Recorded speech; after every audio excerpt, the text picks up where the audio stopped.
Cigarette के अंदर नहीं जो पन्ना होता है उस पन्ने को फाड़ के मुझे दिया और अंदर से ना एक कच्ची लेड पेंसिल लेकर आया कहीं से ढूंढ के, कहता जी आलो बाबू जी। तो मैंने उसी दास्तान सराय जो घर के बाहर लगा वहां रख के उस पर जुमला लिखा, उसको मैंने फोल्ड किया। मैंने कहा बाबा जी उठे तो उनको दे देना। और मैं वहां से बोझल थके हुए हारे हुए कदमों से दोबारा अपनी मंजिल की तरफ चल पड़ा कि वैगन पे बैठ के मैंने गवर्नमेंट कॉलेज जाना। मेरे ख्याल को 100 या 200 या 300 कदम मैं दूर गया हूँ। पीछे से आवाज आई, ओ मुंडिया। मैंने पीछे मुड़ के देखा तो शफाक साहब नंगे पांव भागे आ रहे हैं, जूता भी नहीं पहना उन्होंने वही जो कुर्ता सफेद और पहनते थे शलवार। ओ मुंडिया। मैं भागा, टर्न लेके भी शफाक साहब भागे आ रहे हैं और सीधा जाके मैंने उनके पांव पे ऐसे करके हाथ रख दिए। तो उन्होंने मुझे उठाया, सांस उनका फूला हुआ, उन्होंने हाथ पकड़ा और उन्होंने अपने घर की तरफ खींचा। मैंने कहा जी क्या हुआ?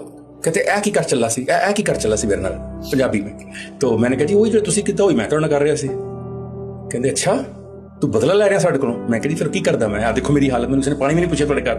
खैर वो अंदर ले आए, मुझे ड्राइंग रूम में जाके बिठाया और मुझे देखी जा रहे हैं ऐसे करके ना, देखी जा रहे हैं। फिर आवाज दी, आ गया मुंडा मिल ला। मैंने कहा पता नहीं किसको आवाज दे रहे हैं। एक साथ गुजरी तो देखा कि बानो अम्मा जो अंदर दाख रही हैं। क्या पर्सनैलिटी, क्या अल्लाह उनको जहां भी हैं बहुत खुश हूँ, इंशाल्लाह खुशी हूँ। मैं एकदम उठा और मैं उनके ना ऐसे घुटनों में झुक गया। उन्होंने भी उसी गुस्से से कहते तो साढ़े ना की कीती, यानी मेरी तरफ देख ही नहीं रहे, वो उसी चिट के ऊपर ही वो घूमी जा रहे हैं। तो मैंने कहा जी बस गुस्से में लिख दिया, माजरत खाऊं।